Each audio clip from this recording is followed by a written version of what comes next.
All right, here we are, Generous Theology. And I am here with my friend Chuck, and what a beautiful time to get to come together to be with you, my friend.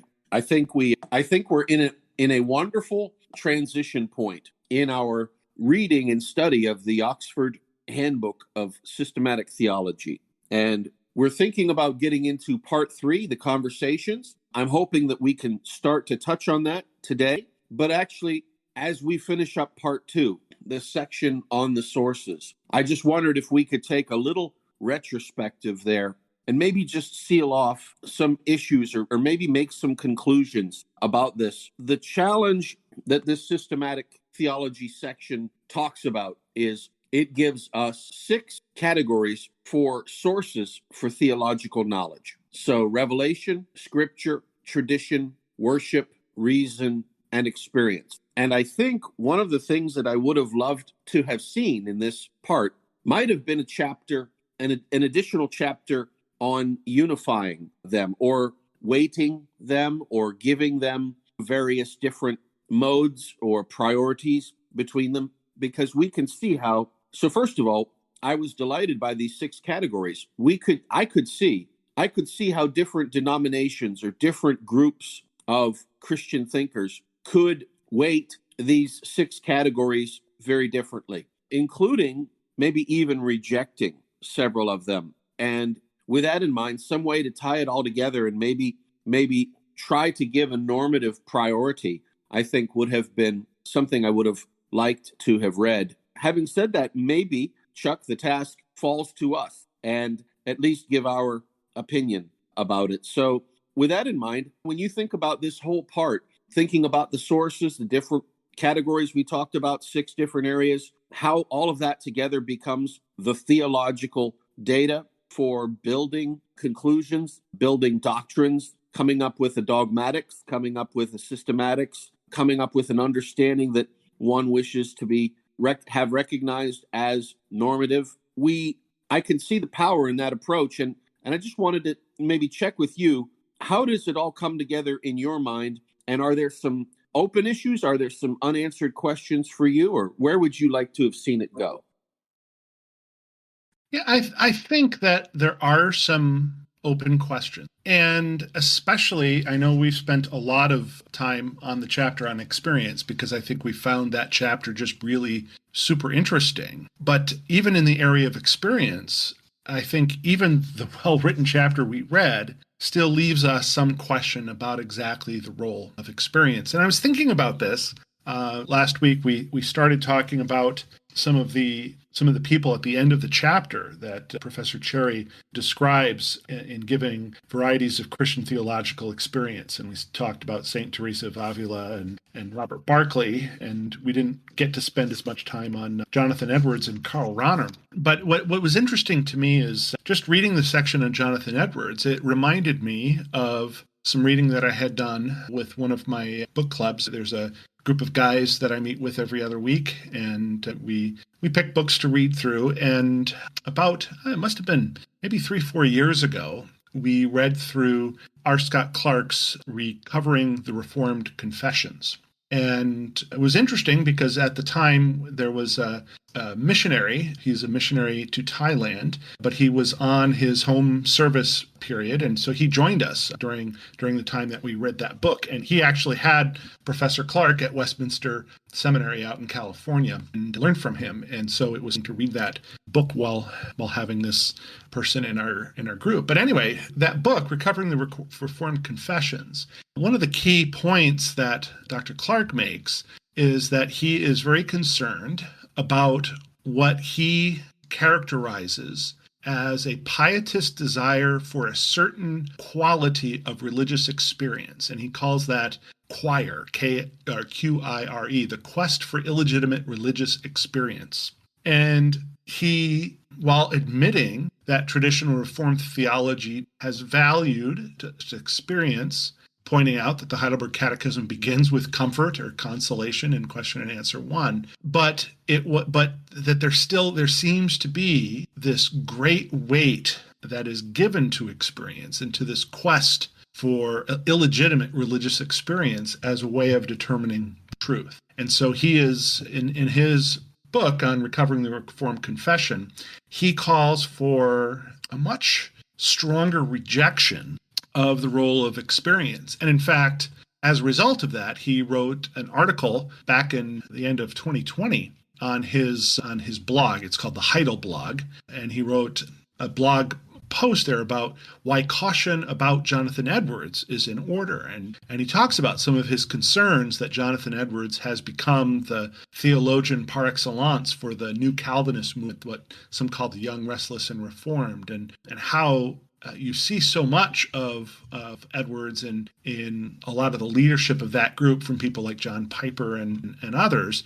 And Clark is somewhat concerned about that. He feels that Edwards is too focused on religious experience as a key way of learning God's will and understanding theology, understanding doctrine. And I won't get into the whole article. If people are interested in it, I think I can just go to the Heidel blog and look for that post from, it was right after Christmas of 2020. But it is interesting. Now I'm gonna say that I'm probably not as far sort of denying the weight of experience. I don't go quite as far as our Scott Clark does. I think he's maybe taking it further than I would. But I would also say that the point that he makes, which is that in sort of Protestant evangelical Christianity today, we have begun to weigh experience too heavily, and we are beginning to do so at the expense of things like our confessions, and therefore also he would say especially by you'd extend that to saying then by reducing the weight of Scripture as well, and making experience too heavy at the risk of making Scripture too light. I do think that is a legitimate concern, even if I wouldn't express it in exactly the same way that Dr. Clark does. And some of that, I think, may well be the impact of modernism, the impact of Kant and Schleiermacher, the Jena school, all that came from that. Being in our culture, having a huge impact on our culture. And eventually, even as we Christians say we're apart from that, it's still, we live in that milieu, and sometimes we take on some of the ideas of the culture around us, and we sometimes almost try to argue that no, that we turn it into something that we say, oh, this is scriptural, this is legitimate, this is normative. But what we're doing is somewhat of a syncretism and of Christian belief and of Christian thought and of what the world thinks around us. And certainly, I think there is a concern that we begin, as we weigh the individual more heavily than we ought, as compared to the corporate as the church, and as Scripture as revelation, as being revealed to us externally as revelation, there is this danger that we may be moving too far on that continuum and considering experience too heavily. Now, what I don't want to do is make the mistake of swinging the pendulum so far that in the end we weigh experience not at all. And last week we talked about some of the benefits of experience and how God can use experience in very settings, really help us to understand how he reveals himself. But of course, it's always secondary to Scripture, right? We always interpret that experience in the light of Scripture and in the light of what God has told us there. And we do have to be careful to not overweigh that experience and begin to interpret Scripture in the light of our experience. So that's obviously that only deals with just the issues of experience in Scripture out of those 6. But that is something that has been really going through my mind a lot lately, in part because of our discussions and because we've spent so much time on experience, but also just reflecting on some other things that I've read in the recent past. And so So it's one of these balancing things. I think I said it a couple of weeks ago that we believe in sola scriptura, which isn't necessarily the same as solo scriptura, but still it is sola scriptura. And if we believe that, that means that in the end, the root of this all is in Scripture. And we may legitimately use tradition and experience and our worship and reason to help us understand God, but the root always has to be with Scripture. We must always interpret these other ways of gaining knowledge about God. We must always compare them with the gold standard of Scripture. Chuck, thank you for that summary, and thank you for taking the time with Edwards. That is a real interesting part of the chapter that we were going to talk about today as well. I apologize for not mentioning that in the opening. There's such a temptation. So going back to Edwards, but tying it into the overall retrospective on the sources of knowledge question. Professor Cherry talked about Edwards' theology trying to find the balance between something wholesome and something unwholesome. So the wholesome thing that Edwards wanted to reflect in his new sense or his spiritual sense or his sense of the heart would be these religious affections in which the mind is not overpowered, but rather fully engaged. Now, the unwholesome thing is that as human beings, sinful human beings, we have passions which wish to overpower the mind and the spiritual being. And so if there's any place for error to creep in because of the depravity of humankind, because of the enmity of the sinful flesh, if we have any one of these sources on par, or even a legitimate secondary source, another pillar along with the Scripture, then I think we're going to see the introduction of rot, spiritual decay, spiritual sinfulness creeping in that will eventually destroy the foundation of one's theology. And so my own thought here is, thinking about the sources, I want to throw all 5 of the others out and say they have no space in theology, that Scripture alone is normative. Now I want to say with one proviso, and that is, I think it is okay to make an allowance for these other 5 early in a Christian's walk. So when one is, you and I talked about, when one is learning to ride a bike as a child, it's just difficult. And if you're like me, many of you got training wheels. Your dad would put these training wheels on, and with the limiting help of the training wheels, most of us could learn to ride the bicycle successfully. And then, of course, once we were comfortable and confident riding the bike, then Dad could take the training wheels off. And that's the role that I would assign for these other 5. I would say that they are training wheels, legitimate training wheels, but that at the end of the day, they are only a means to an end, and that is bootstrapping the Christian thinker to maturely understand from the dogmatic content of the Holy Scriptures. So there's a place for tradition. There's a place for worship. There's a place for reason. There's a place for experience. There's even a place for revelation, and that I have some concerning provisos there because of the tendency for false revelation to want to creep in. But even there, in the service of a young believer growing to maturity, I think there's usage. But past a certain level, you want it to be sola scriptura in this maturely understood sense, like you've talked about. Now, I wondered why the authors did not put a chapter discussing the various links, which one ought to have priority when. And it would not be fair to try to read more into this. Maybe they just didn't think of the topic. Maybe they had to weigh their options, and a chapter like that had to go on the cutting room floor. Or the thing was, I don't want to insert too much there, but I have an intuition that may be wrong, but it's an intuitive guess on my part that probably the authors collectively here probably follow the prioritization of these 6 in the order that's given in this listing. So Revelation would have the highest priority, I think, with them, then the Scriptures, then tradition, then worship, then reason, than experience. Now, it really is incumbent upon me to find some supporting evidence for that. And I think that's going to be a quest for me to try to do. But I think we're going to see in this opening conversation in chapter 24, in part 3, I think we're going to see this come to the forefront, because I'm almost going to preempt our discussion here in chapter 24 and say that it's going to be biblical studies versus systematic theology is almost going to be the story of how Revelation came to be more important than the other 5, including Scripture, in the modern corpus of thought. Now, will that play out?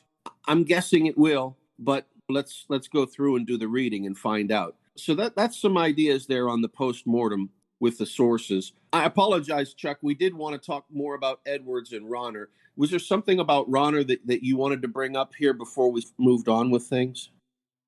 I didn't have anything particular with regard to Ronner. Ronner obviously is interesting because he's the closest to our time, being a 20th century guy. On the other hand, he's Roman Catholic, and to some extent, we haven't, I think it's fair to say that we haven't run up against him as often as we might against some of these others that we've talked about. I do one thing that I did find interesting in Ronner, and there's just a section there where Professor Cherry describes Ronner's view as experience and knowledge being closely linked, and Ronner seeing experience in general as imaginative, cognitive, and affective together, and that he distinguishes knowledge or experience that we cannot yet name, and by means of which we live unself-consciously, and he calls that unthematic knowledge, from that which we think we realize and understand, so that we live and choose responsibly, thematic knowledge. And that did remind me a little bit that way of thinking about knowledge and experience and the impact of how those work together reminded me a little bit of Herman Dooyeweerd. And in his theory of the cosmonomic idea, his philosophy, which comes very much out of a Dutch Reformed tradition, Dooyeweerd talks about naive knowledge, which often is that knowledge that we have, or the beliefs that we have, that we hold, not because we've thought through them rationally, but because we just hold them naively without fully understanding why we do. But it is often a result of our worldviews that come from our culture, that come from the way we were raised, that come from any number of places. And so I found that connection, that description of this unthematic knowledge and thematic knowledge, and that connection to experience and the link between experience and knowledge. I found that to be interesting just because of what I perceive to be some similarities between what Ronner says on that very particular issue and what Herman Dooyeweerd says.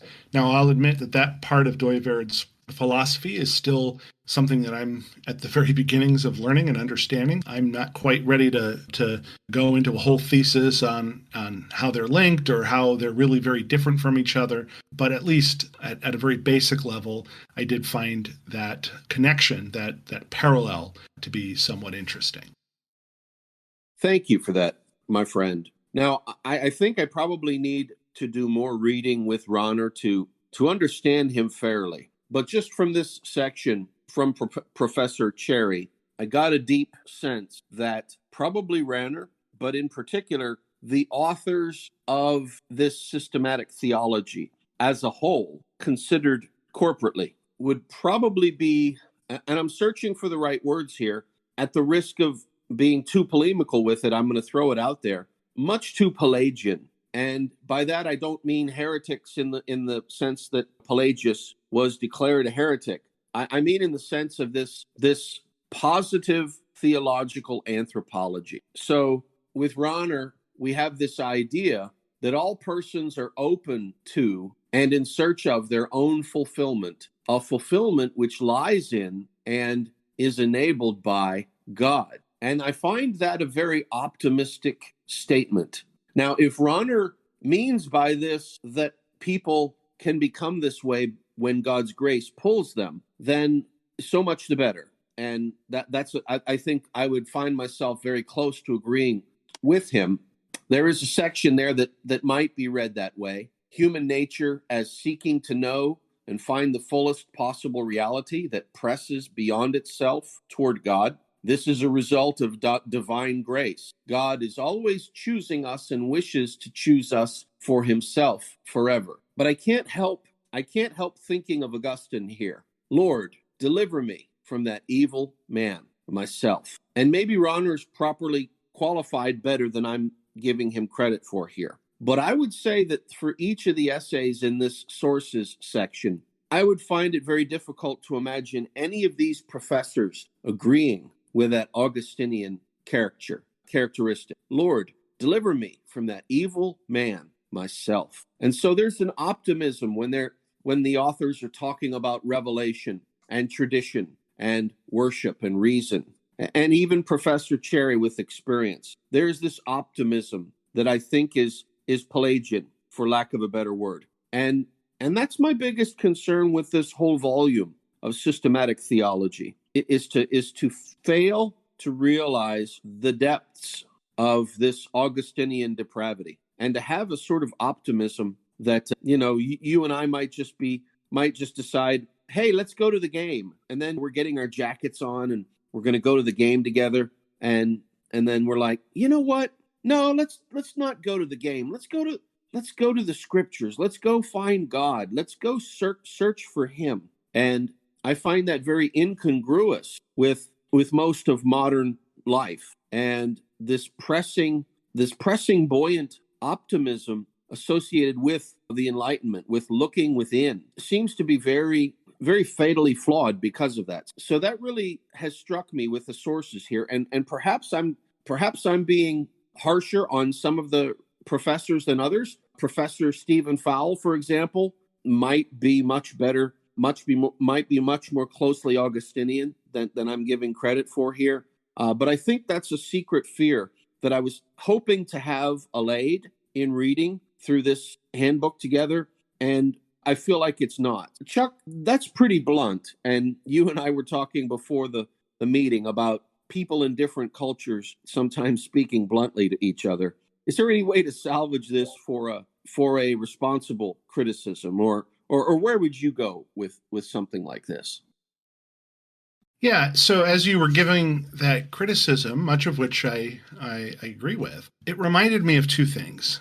First of all, there is, I think, a tendency in general Protestant evangelicalism outside of the Reformed world to go to a sort of semi-Pelagianism, right? Without trying to consign many of my brothers and sisters to some form of heresy, I would say that as Reformed folks, we are against the Arminian view of humanity and of how salvation is applied. And that Arminian view, as it has evolved since the Remonstrance of the 17th century, there is a part of me that would say that it is almost, there is not much difference between the way that Arminian view has evolved today in many evangelical churches and what Roman Catholics believed prior to the Reformation, in that there seems to be a real focus on, first of all, the need to live a good life, and you need to do these various things in order to be saved.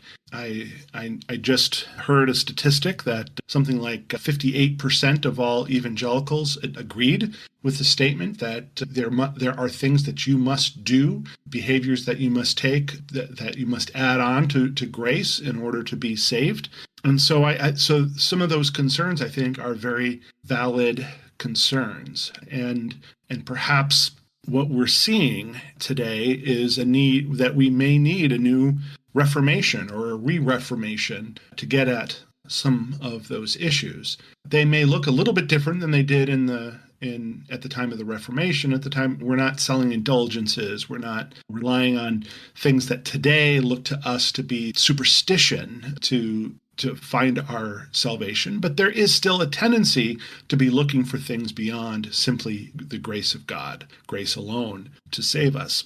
So that's one piece. And I think while we're seeing that in sort of general evangelicalism, it may well be that we're also seeing it in other areas of Christianity. I think sort of the the neo-Orthodox post-Barth view that seems to be the general tenor of the book that we're reading. It may be that they're just as affected by that as well. And then the other thing that I would note in this regard, and just thinking about how the Augustinian view of sin is this. I think Rahner might potentially, and again, all we have is a page on Rahner, and I haven't done a lot of deep diving into Rahner himself. You could read some of what is written there about Rahner.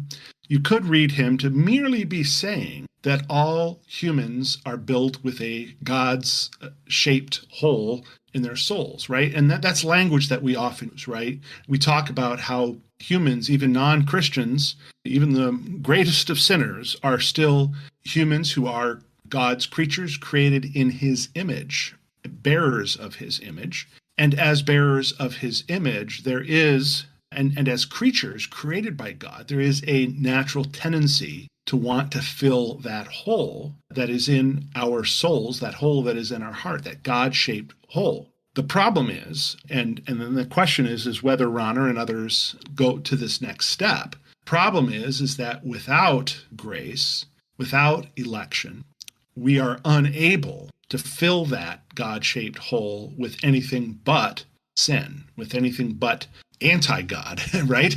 And that's what we do. That's our sinful tendency. So we have this image that's been created in us that was very good, and so the humanity in that way was created good. But because of the fall into sin, we're permanently twisted, and we are unable to fill that hole ourselves, and yet we try to do with whatever things that we try to fill it with, whether it's with our inward thoughts about ourselves, or whether it's about trying to live the good life and get as much as we can and just eat, drink, and be merry, or whether it's some other kind of spirituality. And so many people are trying to fill that God-shaped hole in their heart with something other than God, because that's all they can do until God's grace comes to them and allows God to fill that on behalf. And if Rahner, if all he's saying is that there is this God-shaped hole in our hearts and our souls as a result of being image bearers of God, I think we could agree with that.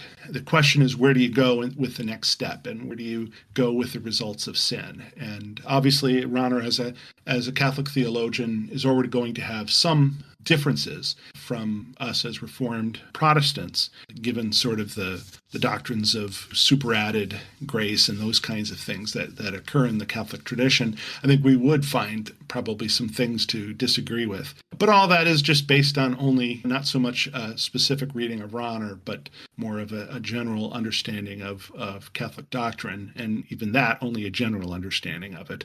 So those are comments that I had after reading through that section on Rahner and engaging with some of your thoughts, which I thought were as well. Thank you, my friend. Thank you. We're going to start our next section on conversations. We're going to take a look at chapter 24, Biblical Studies. So that's a lot to look forward to. I'm really excited about that. Thank you, Chuck, for a great discussion session today. Yeah, and thank you. This was a good discussion, and I'm glad we spent the time to go through this and take a little extra time and slow down a little bit, because there was really good stuff to engage with here. And yeah, it's a great conversation, and now we'll move on to the conversations as they're called.